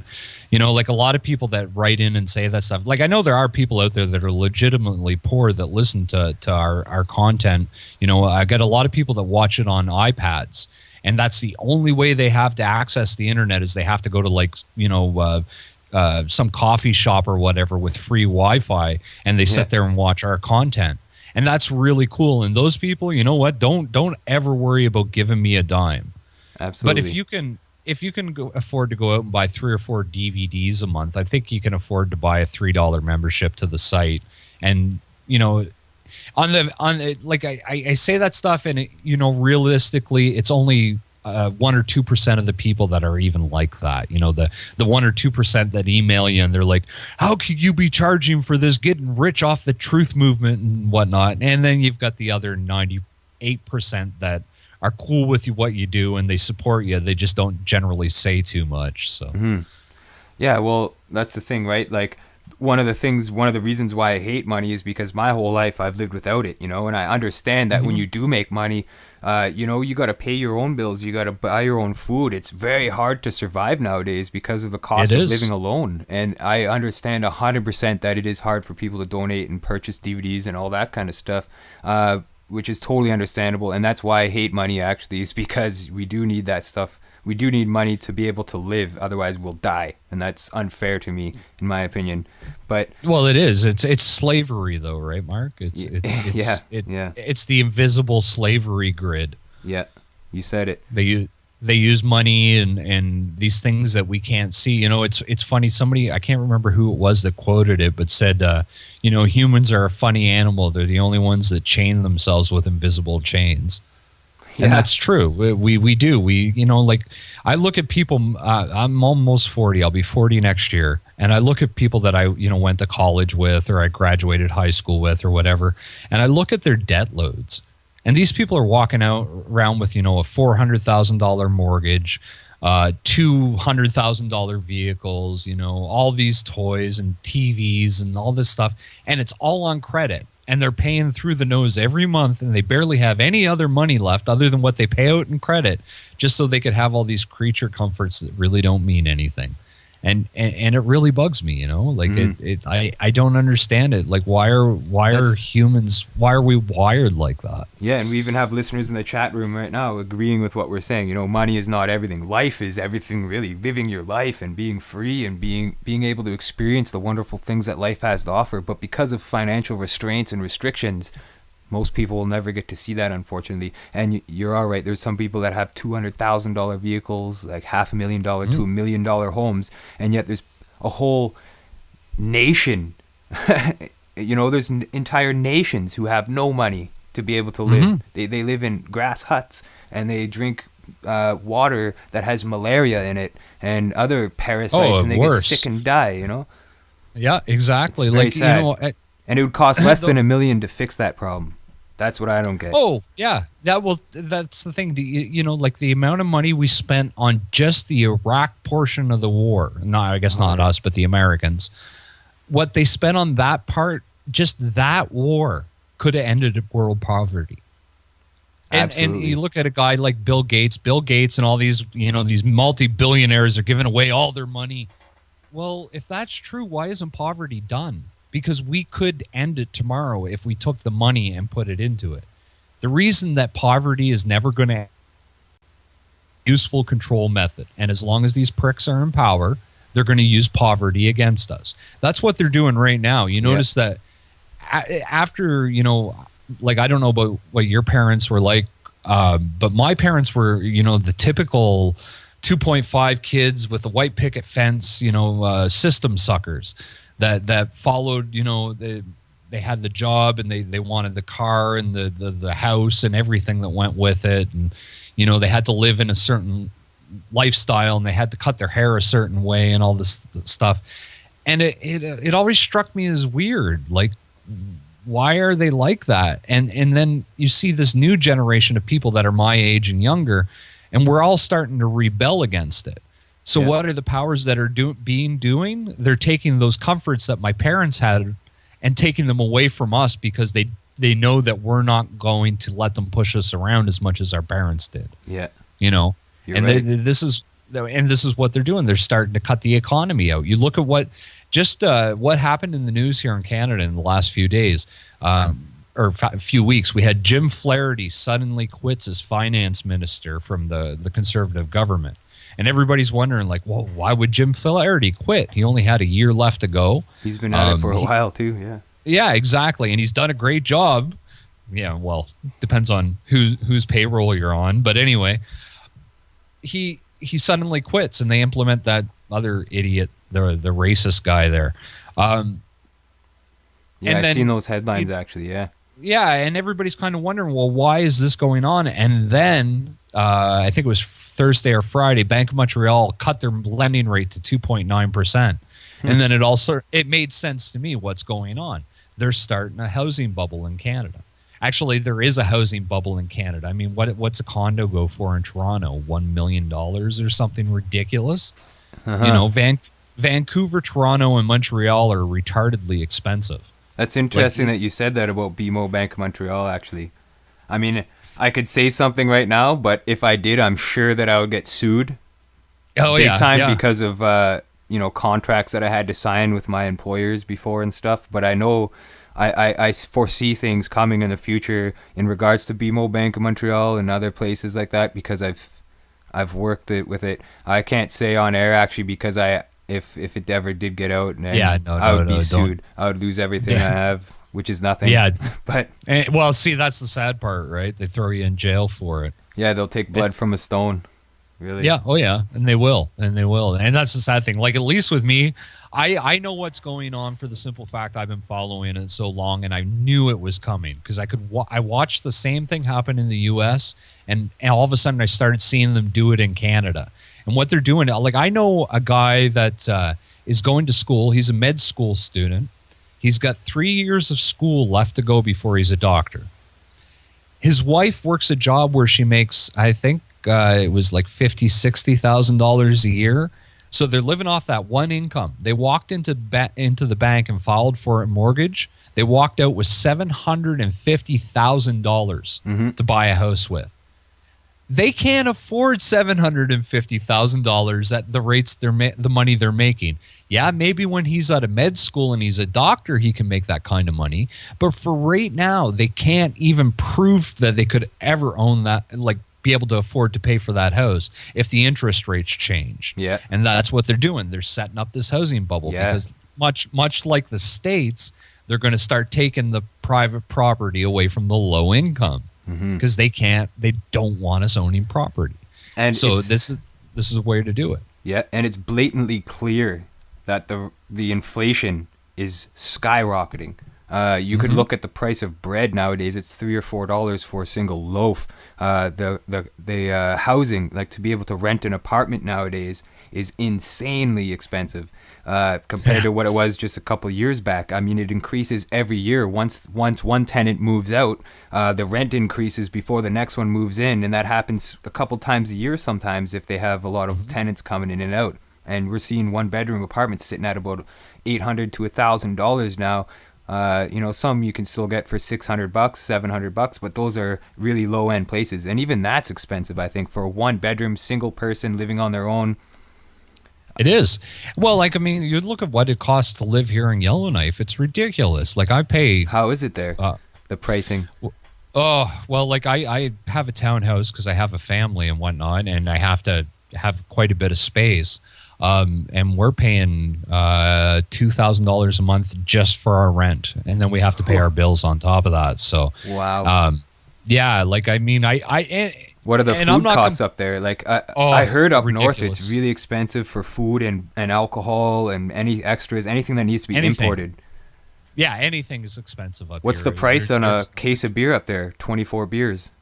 I couldn't tell you, man. I haven't bought a case of beer in like 15 years. Oh yeah, because there's this place from these kids. Well, they weren't kids, or teenagers, I guess, at the time. But I was going to high school and stuff, and these guys came down from Rankin Inlet, I believe it was, which is pretty far north. Yeah. And they told me they were paying $60 or $70 Canadian for 24 beers where they live. Oh. Yeah, no, that's up way higher. Well, I don't know about Rankin because Rankin might not be a dry community, but we have a bunch of dry communities around here where they're not allowed to have alcohol. Oh, yeah. And there, like a 10-ounce bottle will go for $50-$60. Wow. And food's probably really expensive, too, up there. Yeah. Like, I mean, Yellowknife's bad. The food costs are probably twice what you guys pay in Ontario. But the farther north you go, it gets way worse, like way, way worse. When you're talking like $10, $15 for a bottle of Cheese Whiz. And does it even itself out with your wage and hourly income and stuff like that? Not up there, no. If in any of the towns that there's mining, like Yellowknife, it does even out. Because as long as you can get into the mines or working for the government or whatever, you get paid a decent wage, and it kind of balances out that way. But if you live someplace like Rankin Inlet where there isn't really much going on, or Tuktoyaktuk, or there's a lot of these little communities where they're paying, $15, $20 for a bag of fruit or whatever, and there's no real economy, and the only option they have is they have to fly all the way to Yellowknife to get on a plane here and go to one of the mines to work. So they fly to work every day? Not every day, every 2 weeks, but yeah, they fly in. They stay at the mine. Like, you should see these places, man. I went up 2004. I was working for a cleaning company, and they had got a contract to clean one of the new buildings up at one of these remote mine sites, and they got me to go up. And dude, it was like a prison in the middle of the Arctic. It was absolutely unreal. You weren't allowed to pick up rocks. Like, if you saw like a cool shiny rock walking down the road to your job site, if you picked it up, they'd fire you and send you home.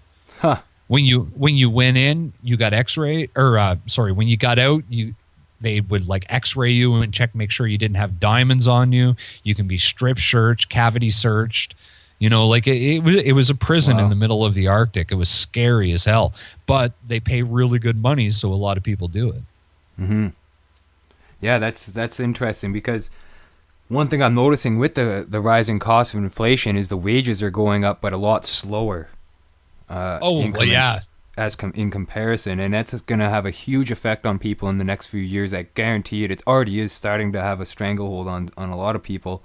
And the lower income families are feeling it so hard right now. Like, I feel so bad for people that are in, like, a lot of my family live back on the East Coast, of course, and the East Coast was devastated. I mean, you guys in Ontario have it somewhat better than what they've ever had it on the East Coast. I've been there, and it's very low.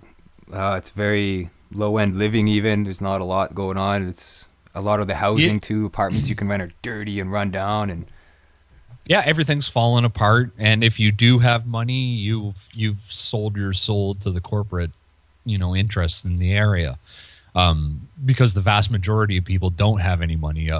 Rates of like Oxycontin addiction are skyrocketing in those areas because there's nothing left. They've raped and pillaged the land, and now they shut everything down, and basically they're giving the people that live there the option of either you live here like a scrub and not have any money and wonder where your next meal is, or you get on a plane, you come out west, and you mine our toxic tar sands to make money. Yeah.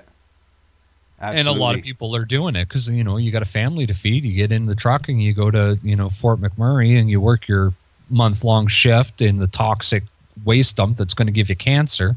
And you go back east and live like a king on all the money you're making out west. Yeah, that's what makes it hard for some people to work nowadays too, especially when you become aware of what's going on the bottom levels and the upper levels, all that stuff. You actually, Vinny Eastwood, I had an awesome interview with him last week. He came on the show and he broke it down exactly to a T, precisely. I couldn't have said it better than this guy did. He blew me away by saying this too, because he took the words right out of my mouth. He said he's got employer phobia, which means that he's got a fear of working and having a boss, especially when you're going to be working for some corporate company that's not going to care about you as a human being. They just want your labor, and they're going to pay you very little for the work you do for them and stuff like that. A lot of people are starting to get this mentality, and they're starting to withdraw from working jobs and stuff like that. That's one thing. But another thing, these people... there is a lot of drone workers out there, I guess you could say, who aren't thinking about what they're doing. They're doing it to make money for their families and stuff. And the same, a good example of this would be like the police state and the paramilitary troopers of certain countries. You're being paid by your government to have a gun and to shoot protesters, to kill people who are fighting for a better future.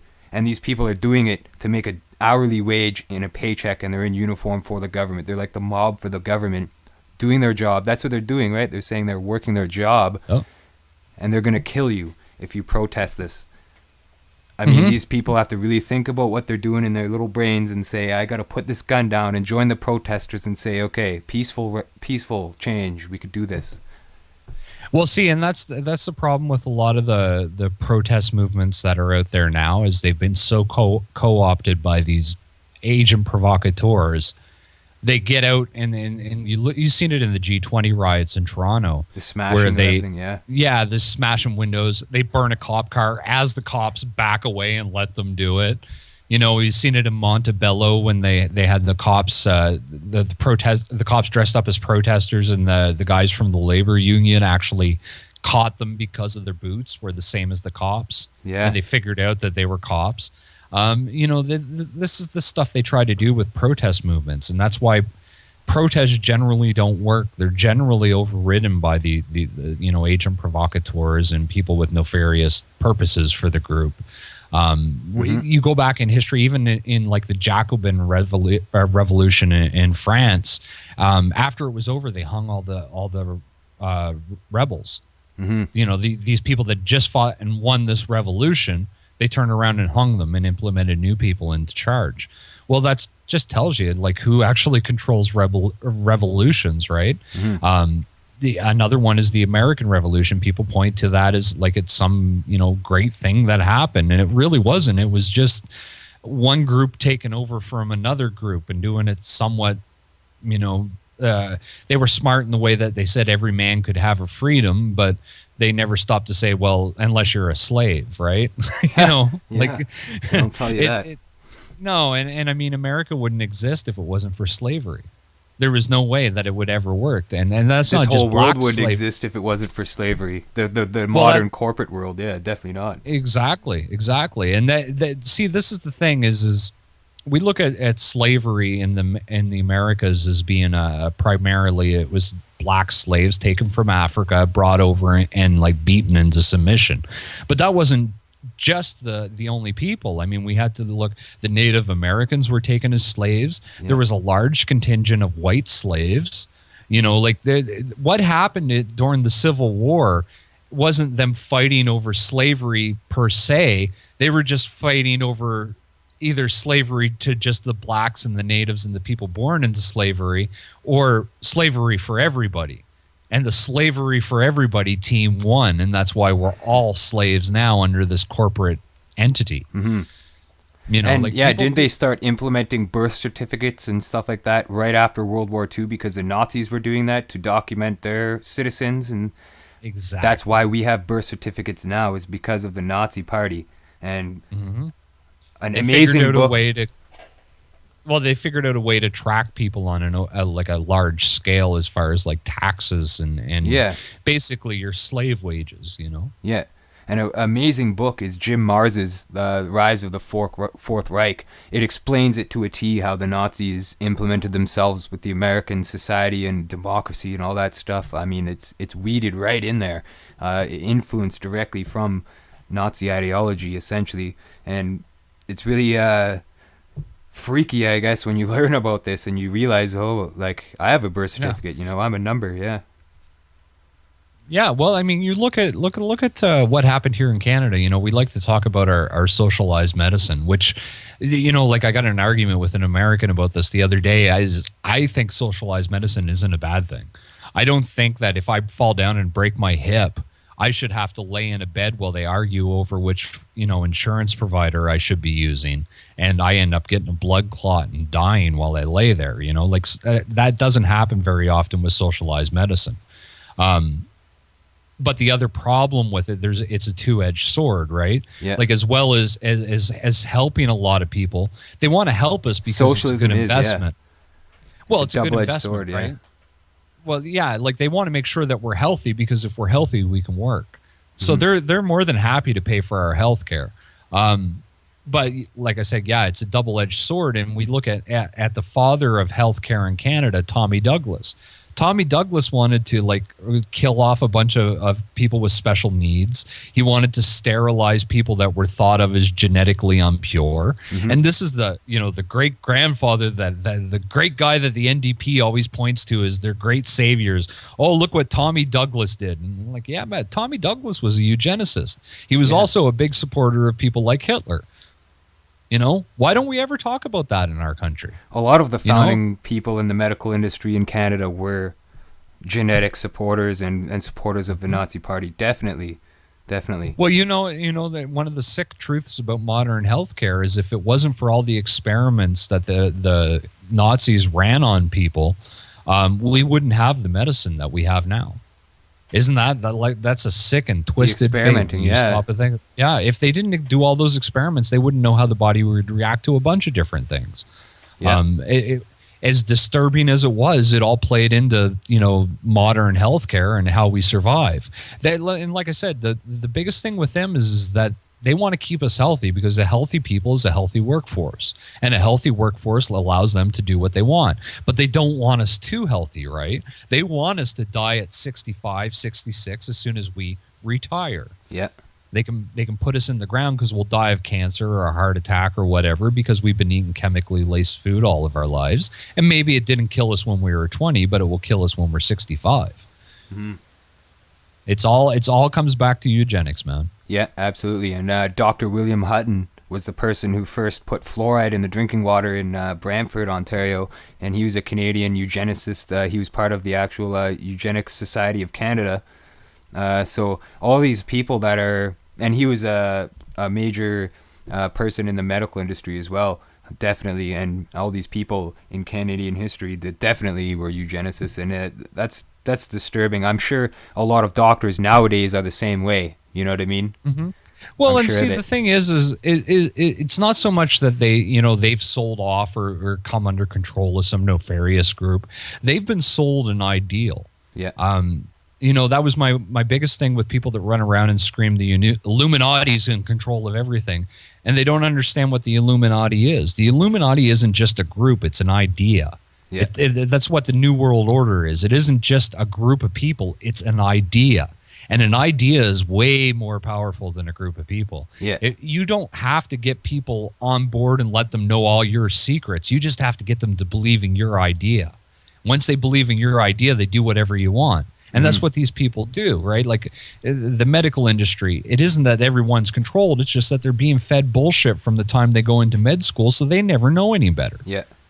And if they go against the grain, they won't get accepted into that big fat paying job where they're going to be pill pusher, essentially.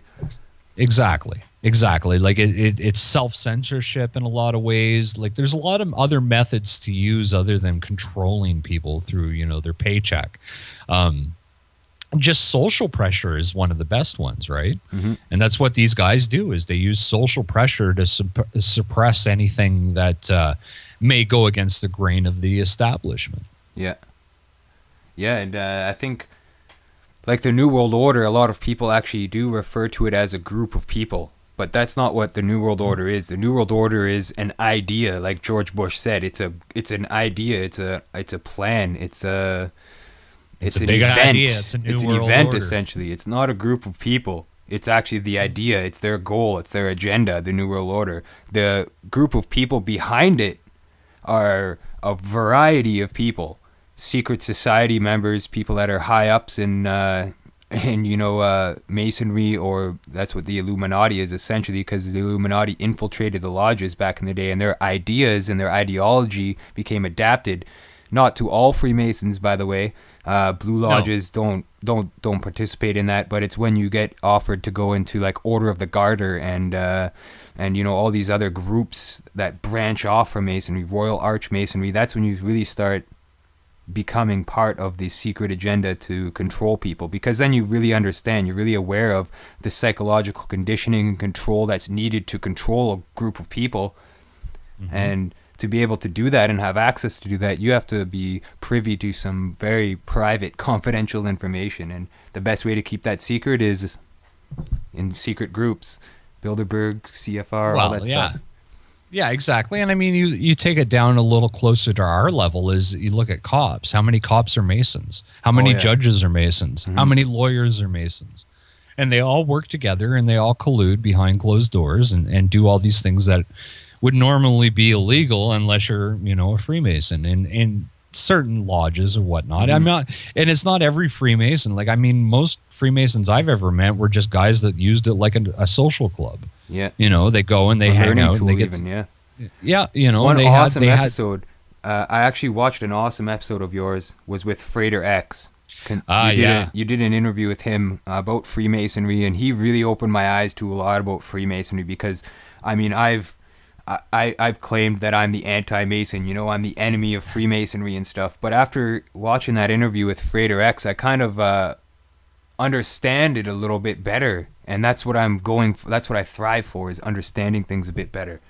And he really opened my eyes to a lot of things.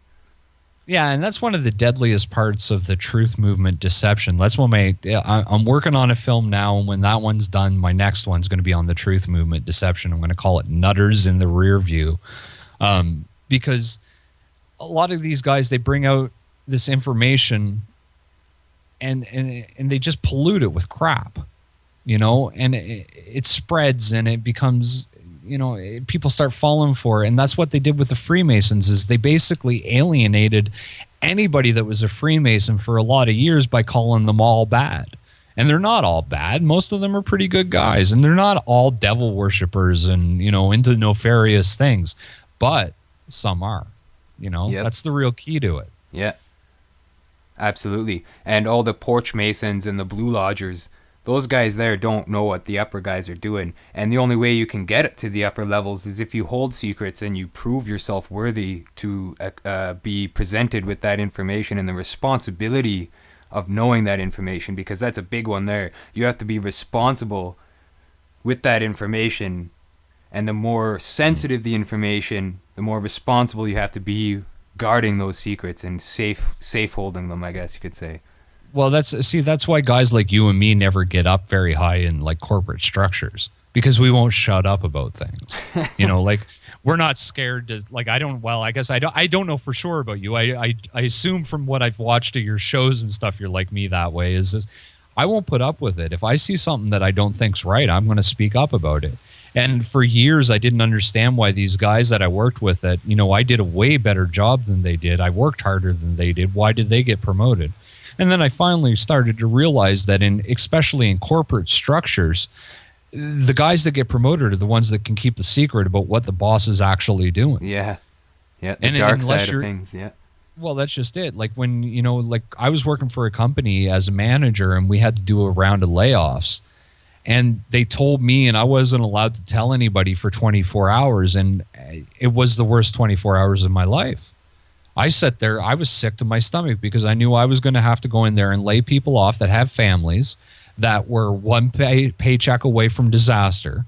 And here I am going in telling them that, hey, look, because my company wants to make more money, I have to lay you off, and basically your family could starve, and I'm really sorry about it, but that's just the way business goes.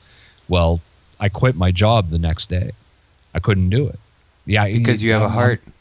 Yeah, well, that's just it. Like I have a conscience. Like I would never purposely mislead somebody because that's just not who I am. I've never been like that. Ever since I was a kid, I was always like that. When, my friends would lie and stuff, I could never do it because I always believed that, telling the truth is the best option. And I will never purposely mislead anybody down a rosy path. If I tell you what I think, that's really at that time what I think.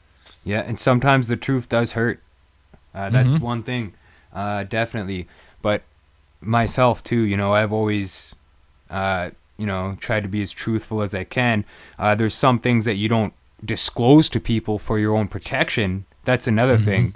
But outright lying, I can't do it, when my wife asked me if I did something bad, or whatever, I can't lie to her, and I've been known for that, definitely. And that's the truth. As long as you're saying the truth and you're being truthful and you're being honest, that will guide you through life, and nothing can penetrate that, nothing can get through that, because if you're honest intentions, that will pierce through all the lies. When you're lying, you've got to remember what you're lying about, and you've got to try to keep up with that lie and cover it up. When you're telling the truth, you got nothing to hide. And that's a big thing. For sure. Well, that's like, a lot of people ask, like, how can I tell if so-and-so's disinformation, like a purposeful government Illuminati plant or whatever. Yeah. And that's what I tell them to go by is just listen to them for a few hours. Somebody that's lying to you and feeding you a story is going to screw up on their story. Yeah. There's one guy out there in particular that runs around, Steve Quayle. And, every 6 months it's a different story. It's, these giants from the Nephilim are coming to get us. And then, the North Koreans are coming to get us. And they just change the script every 6 months. Like they change it to a new story. It's like, the Nephilim thing, people are getting wise to that. Let's move to space Nazis. Okay, yeah, space Nazis it is. And them and all their friends start talking about space Nazis, and they sell that thing out. And that's how these people work. Yeah, it's crazy. And beware, people, because there's a lot of that going on. There's a lot of people that are purposefully doing this stuff to confuse you and to get you thinking down a certain path so that you disregard what's really going to set us free and what's really going to help us out in this fight against tyranny and the New World Order. That's the bottom line there. So we've got to fight the New World Order, and we got to be vigilant. We got to be wise and aware of what's going on. We got to work together and support each other through this, because that's what it's going to take. If we're against each other, there's divisions. It's not going to work. It's going to collapse, and that's a crazy thing, And yeah. From a lot of people I know, actually, a lot of people tell me, watch out for Alex Jones. Alex Jones is a shill, this and that. I see lots of videos. I see lots of posts. And he just added me on Facebook last week, actually, which was a shock to me. Yeah, that was a shock to me. I wake up and Alex Jones has added me on Facebook. And I was thinking, like, why would he want to add me? Maybe because he wants to talk about this kind of thing. I don't know. I mean, I always look out for things and stuff like that, but Alex Jones does have a lot of connections. He's got a big outlet for information. If he wants to talk to me at any time, I would definitely talk to him about things, at the same time, there's a lot of people that are saying he's just adding you to like suck the information and suck your ideas out and what you uncover for his stuff. And I'm like, I don't know. Look, man, divided though, I know we can't overcome this stuff, and as long as we remain true, that's the problem. Yeah. Well, see, and this is the thing with Alex Jones too, is people got to remember sometimes there's sheep that go in with the wolves, right? Or wolves that go in with the sheep. Mm-hmm. And that's what I think's happening there is I'll tell you, just Google this. when you get off the air, you want to know about Alex Jones. Google Austin Gun Rally. I seen that yet. Austin Gun Rally. I seen that yet. Google Molly Stratfor. I know Molly that too. Maroney and Stratfor. I know that too. And, I looked it up. and Google about the Gray family. And if you Google all three things, those things, and you can even go watch one of my films. The very first film I posted on my YouTube account was called The Truth About Alex Jones and Bill Cooper. Go watch that film. And then you can go dig up the interviews and everything yourself and go down that rabbit hole if you want to know about Alex Jones. Yeah, I definitely did research on this. I definitely looked into Alex Jones a while ago. And, I do have I wouldn't say they're questions or concerns really. I mean, I've noticed a few things, like the gun rally and all that stuff. And he is the biggest name in this kind of thing, for broadcasting. He is the biggest name. He is the top dog, I guess you could say, because a lot of people know of him, and he's been featured in movies and all sorts of things, anyways. But at the same time, if he finds something that I'm doing is worth exposing to his audience, I think that's a noble cause. Oh, yeah. And I would definitely work with him for that, But at the same time, you do got to watch your back and make sure you're doing things for the right purposes, I guess is the bottom line, right? And well, yeah, like I always give the new guys advice of just pick your friends very wisely in this community. Because if you're not careful, they're going to steal everything that you've got from them. I found that out the hard way with a big IntelliHub type website that went and stole a bunch of my content, put their name on it, marketed it themselves. It was a real slap in the face. And then I got to find out that happens actually a lot with the big websites. Mm-hmm. Actually, you know what? Though we are out of time. I got to say it was an awesome conversation. I got to thank you for coming on the show to do this interview. We covered so many awesome topics. I think we were all over the place, but it was very, very informed, I think. So I do thank you for coming on the show, Rob. And everybody out there listening, check out Conspiracy HQ for lots of good videos and some of Rob's work. Definitely, he's got a lot coming forth. And as well, subscribe to Unveiling the Truth. Like the page on Facebook to keep up to date with new broadcasts. So, Rob, thanks for coming on the show. It was an awesome conversation. Oh, thanks for having me, man. It was a really good time. Indeed. And together we'll battle this New World Order scum.